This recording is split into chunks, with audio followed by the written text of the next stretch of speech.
Kas tas ir, tie sorusīti? Nē, mums ir Timber marketā ēnu dienas, saprot, ieheļ. Lilian, atceries, kā mēs dziedājam to? Uz mežu,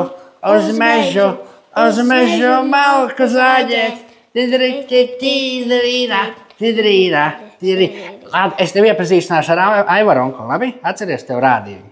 Jā, un tagad, saprot, šitie sorusistu ziņu kanāli ir izķengājuši, ka Aivara nelaidīs iekšā Lielbritānijā.